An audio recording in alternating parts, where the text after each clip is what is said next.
akan memahami dan mengerti apa yang dapat melaksanakan di dalam kehidupan kami, terutama kecampur dalamnya.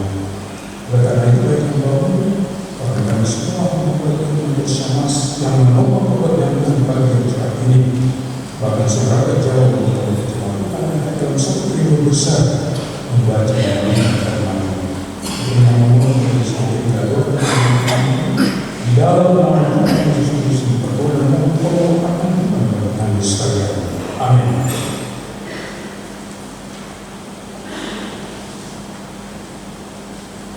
Saya akan membaca seperti doakan secara sama.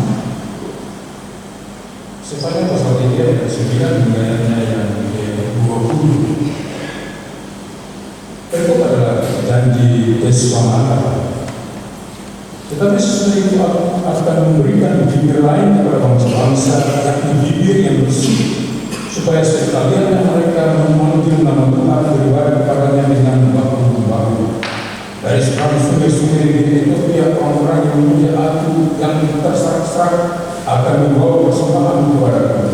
Pada hari itu engkau tidak akan mendapat malu karena segala perbuatan durhaka yang kau lakukan terhadap aku. Sebab pada waktu itu aku akan menyingkirkan daripadamu orang-orang yang memiliki tongkat, dan engkau tidak akan lagi meninggikan dirimu di gunung-gunung yang kudus. Di antaramu akan kubiarkan hidup suatu umat yang rendah hati dan lemah, dan mereka akan mencari perlindungan pada nama Tuhan, yakni sisa Israel itu. Mereka tidak akan melakukan kezaliman atau berbicara bohong. Dalam mulut mereka tidak akan terdapat ikat kening. Ya, mereka akan seperti domba yang akan rumput dan berbaring dengan tidak ada yang mengganggunya. Bersorak-sorai, bersorak-soraklah hai putri Sion, berdetik soraklah hai Israel, bersukacitalah dan beria-rialah dengan senang hati hai putri Yerusalem. Tuhan telah menyingkirkan hukuman yang jatuh atasmu, telah menebas binasa musuhmu. Raja Israel yakin Tuhan ada di antaramu. Engkau tidak akan takut kepada malapetaka. Pada hari itu akan dikatakan kepada Yerusalem, janganlah takut hai Sion, janganlah tenang menjadi lemah lesu. Tuhan Allahmu ada di antaramu sebagai pahlawan yang memberi kemenangan. Dia bergirang dengan engkau dengan sukacita, dia membaharui engkau dalam kasih-Nya. Dia bersorak-sorak dengan engkau dengan sorak-sorai, seperti pada hari pertemuan raya. Aku akan mengangkat malapetaka daripadamu, sehingga oleh karenanya engkau tidak lagi menanggung mencela. Sesungguhnya pada waktu itu aku akan bertindak terhadap segala komunitasmu, tetapi aku akan menyelamatkan yang bijak, mengumpulkan yang terpenjara, dan akan membuat mereka yang mendapat malu menjadi pujian dan kelemahan di seluruh dunia. Pada waktu itu aku akan membawa pulang, yakni pada waktu aku mengumpulkan kamu, sebab aku mau membuat kamu menjadi kenamaan dan pujian di antara segala bangsa dan bumi, dengan memberikan keadaan di depan mata mereka. Firman Tuhan.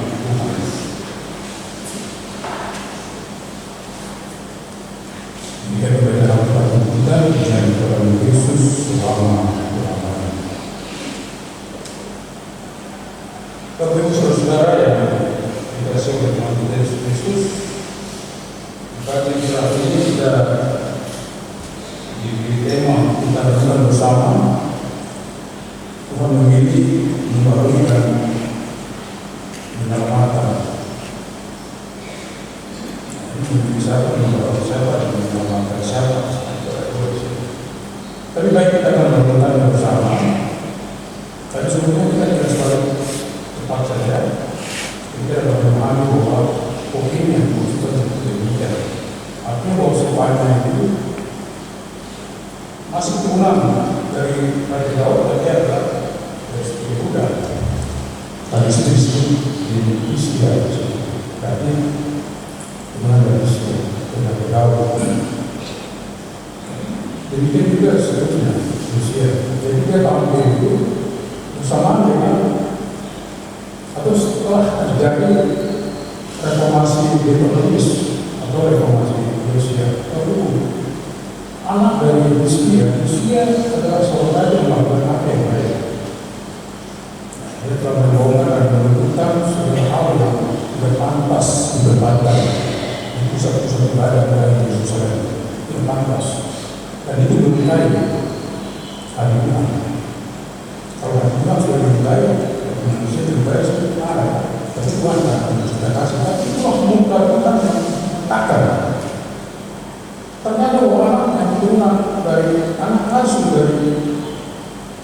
Raja Hizkia itu Manasye melakukan apa yang paling jahat hampir sama dengan Ahaz, raja yang kerajaan utara itu sudah hancur, kerajaan utara sudah hilang sampai sekarang saat itu.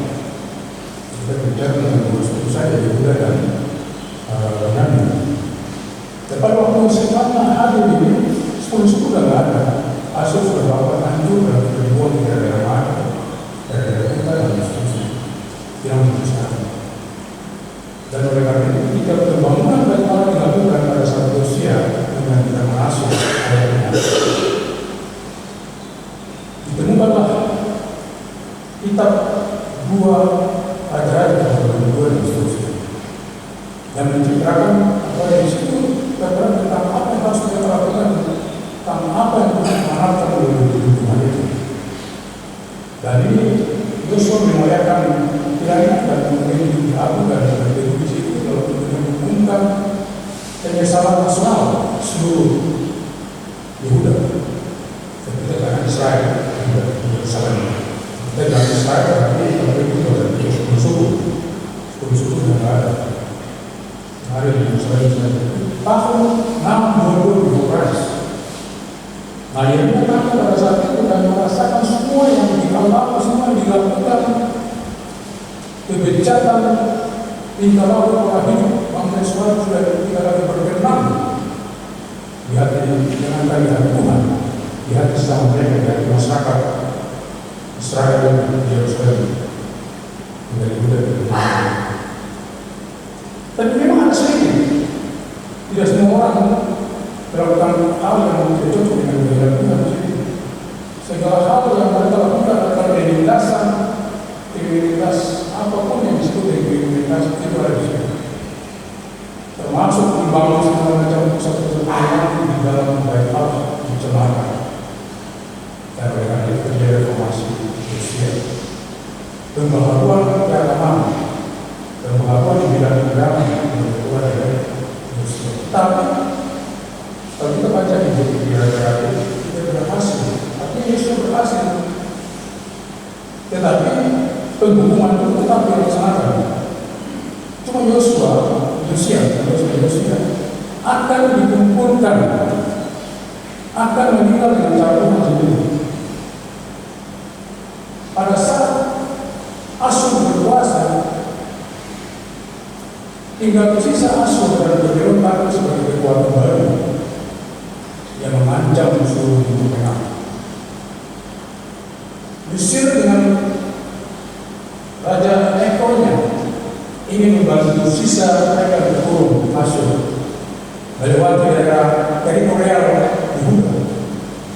Tidak dikehendaki oleh siapapun negara yang lewat pasti tidak boleh. Dihadap oleh Yosia, Raja Yehuda. Dalam pertempuran di Megiddo itu, maka Raja Yehuda Yosia itu mati. Kalau dibawa oleh tentaranya yang selesai itu kembali ke Yerusalem dan dikumpulkan di kuburan di Yerusalem. Jadi dia mati. Pemakaman sudah dilakukan, tapi Yosia meninggal. Penghukuman telah dilakukan, dilaksanakan. Dan di sini kami supaya menyampaikan mengapa sampai hal itu terjadi. Coba bayangkan, disebut-sebut baik eksekutif, baik para pendeta, para hakim menginjak itu ketidakadilan, keadilan dan kebenaran disepelekan, dihancurkan, penindasan dilakukan, tindakan-tindakan tidak benar dilakukan. Wah, ini memang haram.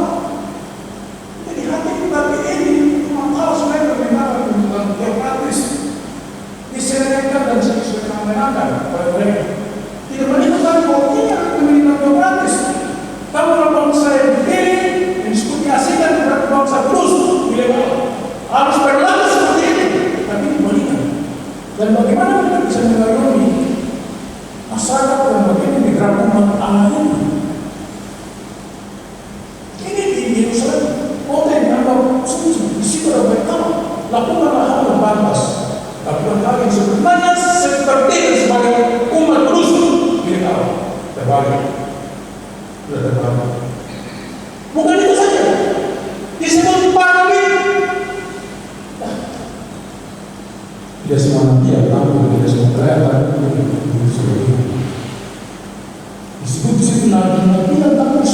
mencari popularitas di depan eksekutif, di depan penyelenggara pemerintahan. Untuk kepentingan mereka, mencari kekayaan dan seterusnya, otoritas praktik mencari segala hal kepentingan di mata penguasa, kekuasaan secara politis pada waktu itu. Kita bicara soal kerajaan Israel yang bobrok.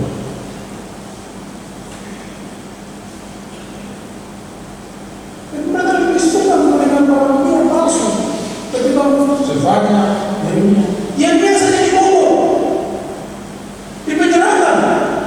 Memang tampilnya Sefanya, jadinya Yesaya juga. Pada tampil melaksanakan tugas atau tanggung mereka, tampil itu menyampaikan berikan kepada bangsa Yehuda. Jadi dia menyampaikan hal seperti ini, dan dia adalah suka mendengar hal seperti itu. Contohnya misalnya, terjadi perpecahan kerajaan Israel Raya menjadi selatan dan utara. Dari Samaria datang minta kepada Rehabeam, anak dari Saul, untuk meringankan beban pajak sebelum ayat Allah itu. Orang tua yang menjadi penasihat ada di situ, ada kalimat itu dari situ. Dia menasihatkan bahwa terima apa yang diminta oleh saudara-saudara dan kita. Ini Israel Raya masih bersama. Tapi penasihat-penasihat yang muda memberi nasihat yang lain. Karena teratusan. Kalau payah harus dibebani, maka mereka juga tidak membagian. Ini soal keratusan material yang terjadi sekitar kekuasaan politis pada waktu itu, tapi tidak melihat ancaman kehidupan. Tapi raja masih muda yang mendengar nasihat mereka yang betul. Itu berdoa kepada Tuhan petunjuk apa yang seharusnya saya lakukan. Terjadi perpecahan dan kehancuran seperti ini. Bukan disebut para imam. Mereka melakukan tugas tanggung jawab mereka untuk membawa umat Tuhan ini. Ketika mereka harus beribadah, memang Tuhan membawa persembahan-persembahan, syukur, persembahan-persembahan, korban-korban. Mereka juga mengartikan dan menafsirkan kitab-kitab kudus, Torah, memutarbalikkan kebenaran yang harus disampaikan. Memang orang uniknya menjalankan Torah itu ditambah dengan pengajaran-pengajaran yang banyak. Maksudnya yang tradisi bisa ada dalam sebuah ada yang disebut dengan kemiskinan. Dan sekarang disebut Talmud. Aturan-aturan tambahan begitu banyak, tapi mereka tidak mengajarkan hal yang berulang balik dengan apa yang seharusnya menjadi dasar pemberitaan, dasar pengajaran, yaitu Torah Musa. Dan hal-hal yang berkaitan dengan ibadah-ibadah harus kita lakukan dulu, harus sama seperti misalnya bayangkan contoh saja misalnya dalam Ulangan pasal 6 ayat 1 sampai 3 dan kemudian ayat 4 itu menjadi perintangan dari ayat 1 sampai 3 itu kita merupakan ini yang harus diperhatikan dan harus sampai ke benar turun-temurun harus sampaikan. Jangan disuruh sampaikan ini soal yang akan ada dalam firman Tuhan itu kita menyampaikan lain menurut pikiran kita. Tapi tidak apa-apa, itu kan cuma sedikit saja, tidak bisa sedikit, tidak bisa seperti itu. Tapi itu yang terjadi pada akhirnya, dan saya banyak menyampaikan hal seperti ini, dan pada akhirnya terjadi penghukuman itu terlaksana. Hasil ulama baru datang dan kemudian dibawa Babylon. Indonesia, Sarah, Sarah. Lalu kemudian menghancurkan asal dan kemudian apa yang terjadi? Hukuman itu dilaksanakan. Mereka harus berkawan selama sekian tahun di tahun. 2 kali uang 196, 596, 187. Tapi di situ dilihat semuanya sebagai cara Tuhan untuk membentuk mereka. Tidak semua mereka yang bertolak belakang dengan apa yang Tuhan kehendaki. Tidak semua. Ada sedikit. Makanya kamu jelas saya banyak yang dipanggil. Ini satu bangsa dipanggil secara nasional. Panggil untuk memahami dan mengerti maksud Tuhan. Tuhan manggil semua orang bangsa itu. Kita panggil bangsa-bangsa lain. Makanya dalam Yesaya itu, dalam kitab Yesaya menyampaikan amanat seperti ini. Dia merasai bangsa Allah bagi bangsa-bangsa. Bukan saja bagi bangsa Israel, tapi universalisme dalam pemberitaan di Yesaya ini. Tuhan juga mengasihi bangsa-bangsa lain. Tuhan juga ada untuk dunia ini, untuk semua bangsa di bumi ini. Nah, itu kita bertanya, kenapa Tuhan panggil? Bagaimana sebuah Tuhan? Lucu. Ya tapi kan Tuhan punya semua.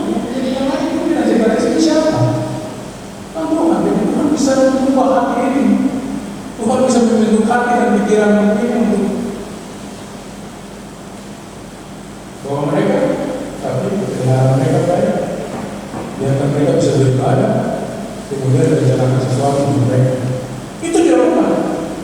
Ketika mereka bisa bebas beribadah, tapi ada lagi yang tinggal di Yerusalem. Itu orang-orang bahwa misalnya bahwa pasti kita itu sudah berjalan. Dia perlu itu, dan dia perlu itu dibawa. Tinggal saya di sana. Dibawa semua orang yang masuk produktif, semua kekuatan dan kemampuan atas karena segala bidang mereka bawa ke sana, dan di sana mereka bisa beribadah. Tapi sebenarnya menyampaikan hal tentang sebuah pemulihan. Kita disebut dengan pemanggilan, memilih. Dan yang mereka ini ada orang-orang pilihan. Orang-orang pilihan itu adalah orang-orang yang sebenarnya Tuhan sendiri melihat. Oh, mereka ini sedikit yang tanah, sedikit yang saling menghibur. Ya, sebenarnya tidak bisa begitu. Tidak ada begitu jangan. Selaku umat Tuhan dan kita harus ingat dan itu. Kenapa kita begini? Kesalahan kita sendiri. Jadi mari kita berbalik. Mari kita membangun kedekatan hubungan yang lebih. Pada waktu mereka mengenal seperti itu. Tapi ada yang tidak. Sudah disebut dalam mari sekalian kita boleh dari sini sama-sama. Itu tidak boleh. Dan itu terjadi. Sebagai pesan yang bicara seperti ini, jalan pintu seperti ini, dia sudah dan seterusnya. Tidak mengingat lagi dari Tuhan. Mereka menerima janji itu dari Tuhan. Seperti misalnya dalam Keluaran pasal 18 kalau kamu mendengar baik-baik suara Tuhan, jangan jadi terjadi tahu. Tapi saling menasihati yang salah, tidak dipenting, tidak diperlukan. Nasihat yang sedih dilindung, tidak boleh lagi, tidak boleh tambah. Diambil dari jalan yang Tuhan. Harus tahu. Semua nasihat-nasihat yang bermanfaat, semua nasihat-nasihat yang berlandas apa yang disampaikan oleh Tuhan oleh hamba-hambanya, oleh firman Tuhan. Hamba-hambanya, hamba-hamba yang tadi sudah nanti untuk kita bagian lagi. Tapi kita tahu tentang ya itu percaya Tuhan, kita harus harus opini. Kalau mau coba-coba untuk menyampaikan Tuhan dalam kehidupan kita, mau coba-coba untuk menyampaikan Tuhan yang cara nasihat seperti itu, yang kita mendengar adalah otoritas Tuhan semua total dalam kehidupan kita. Setiap bangsa, setiap masyarakat, setiap manusia, setiap keluarga, setiap pribadi, dia membimbing, menuntun, bekerja dan dalam pengadilan. Ada pengaruh, yaitu kuasa rohnya yang terus mempengaruhi setiap orang, setiap masyarakat, setiap orang, setiap pemimpin. Baik, apa saja.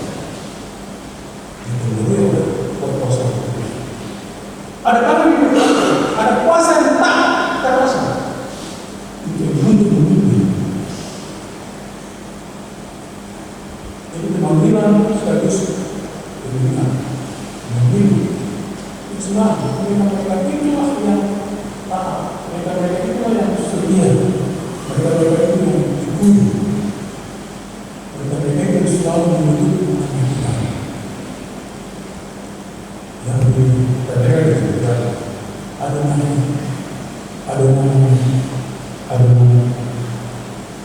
jangan berubah.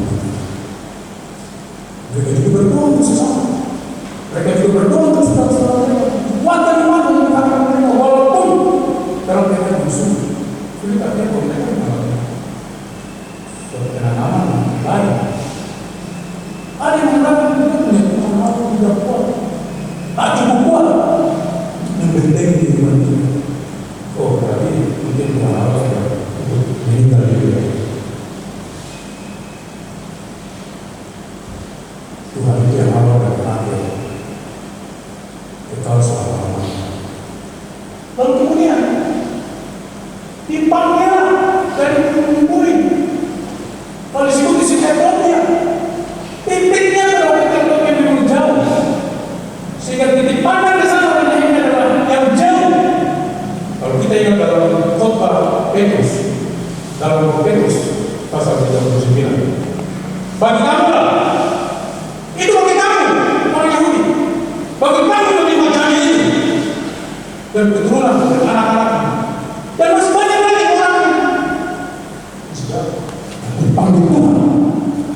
Berarti bukan kamu saja, bangsa-bangsa lain, termasuk saudara-saudara kamu, seluruh kita di sana berai, hilang di mana ada batas dalam dunia, akan dikumpulkan menjadi satu persatuan dengan Tuhan. Siapa yang kumpul? Tuhan. Mulai apa? Mulai kuasanya, kuasa roh yang bekerja dan memutus hamba-hamba untuk pergi ke seluruhnya dan beritakan Injil kepada Allah, mengumpulkan semua orang yang masih jauh yang harus dikumpulkan Tuhan. Tapi dalam Yohanes pasal 15 ya, 16, Yohanes pasal 11 ayat 5, dalam Yohanes pasal 10 ada yang menyampaikan hal-hal yang sangat penting.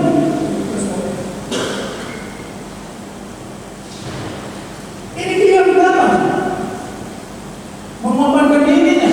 Tapi saya sekarang bersih kalau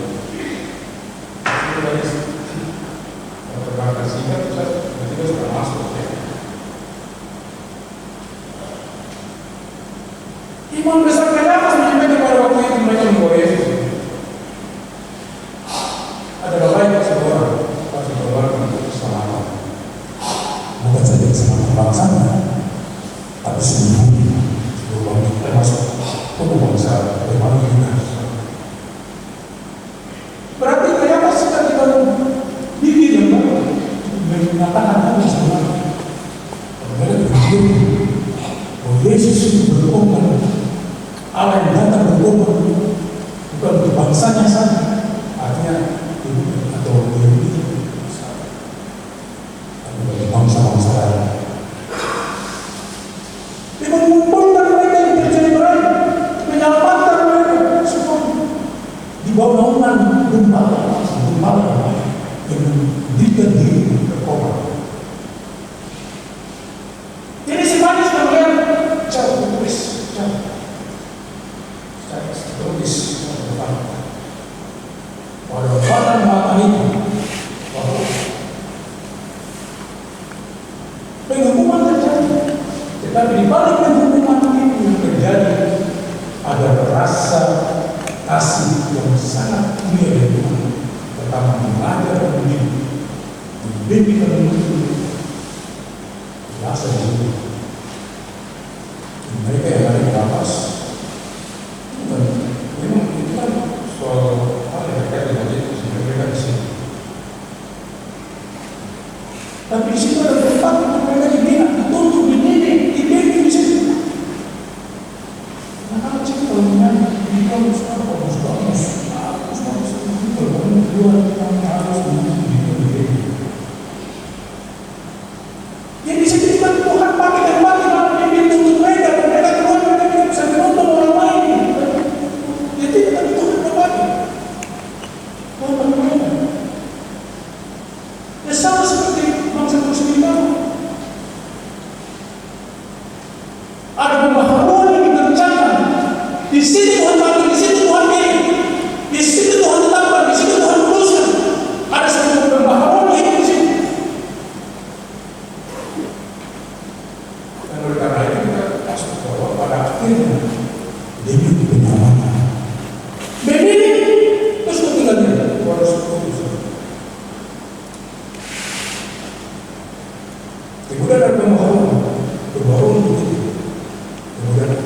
selamat untuk diri sendiri, selamat untuk sama. Lalu bagian yang terakhir mengikuti situ. Allah menjadi raja, jangan benar. Allah menjadi pahlawan yang membentengi, yang menghancurkan musuh-musuh. Artinya musuh-musuh yang tiada itu berbahaya. Makanya Rasul Paulus katakan kita pakai ditambah saja itu sudah lama. Itu saya pakailah senjata Allah. Baca di situ. Dan waktu sembilan rajin baca firman Tuhan, baca Alkitab dan seterusnya, tahu sudah dibuatkan. Kalau kita dipakai dipilih-pilihkan, ada pembaharuan, itu penyelamat bagi kita sendiri tadi. Memang sekarang bagi integral masyarakat di sana, masyarakat mengalami sudah kita di situ. Dan mengalami elemen ini sementara orang-orang. Memang zamannya itu. Saya tidak bicara soal kemungkinan yang sekarang dipakai. Saya bicara itu. Ini pokok arah dari sementara berdoa. Tariklah permohonan seperti biasa kata. Pokok arah sudah berdoa saya. Tahun 1948 Israel sudah berada. Waktu menjadi negara ini selama itu tidak ada. Tapi di momen ini penting kita belajar ini ke sana. Waktunya sudah dekat. Mau jadi apa lagi? Dekatkan diri dengan Tuhan. Panggil semua orang kita. Tuhan meminta dirinya untuk maksud kebaikan sebagai pahlawan. Penyesalan kepada Tuhan. Tidak ada yang sudah mati yang berdoa. Bagaimana? Itu rencana musuh. Rencana tidak bagus. Lakukan apa saja menurut kita sudah. Saya temui banyak seperti demikian. Pasti kalau sudah. Tapi tidak bisa tinggal. Kalau berdoa buat mereka. Tangan saya siapa? Pegang saja dengan bicara apa? Ngapain? Jangan ada waktu sakit sebarang orang yang menyesal. Pegang tangan saya kepada kata-kata menyesal sendiri. Pada waktu Tuhan memberikan kita, dia menjadi mempelai dalam berbagai zaman. Gambaran tidak disebut di sini, tapi mempelai yang raja, pahlawan, menjadi mempelai yang akan menjemput mempelai perempuan yang disebut dalam firman. Dalam konteks lagi tidak disebut, tapi itu yang Tuhan seperti itu. Bahwa Tuhan adalah mempelai yang benar untuk menjamin mereka sedikit, banyak yang terbantu, sedikit.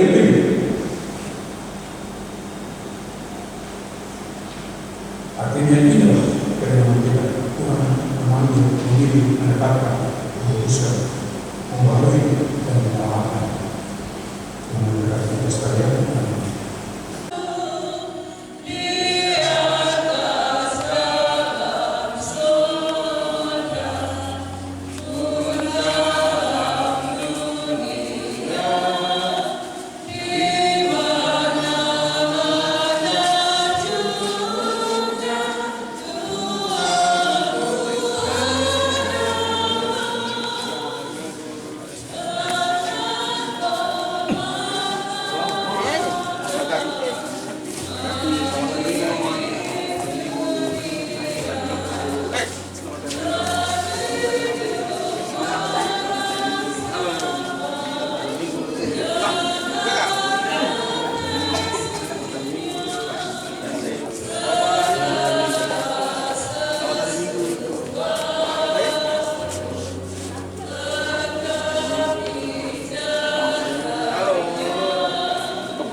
Mantap. Ini memang pintar. Halo. Selamat hari Minggu. Ibu. Selamat hari Minggu. Selamat pagi.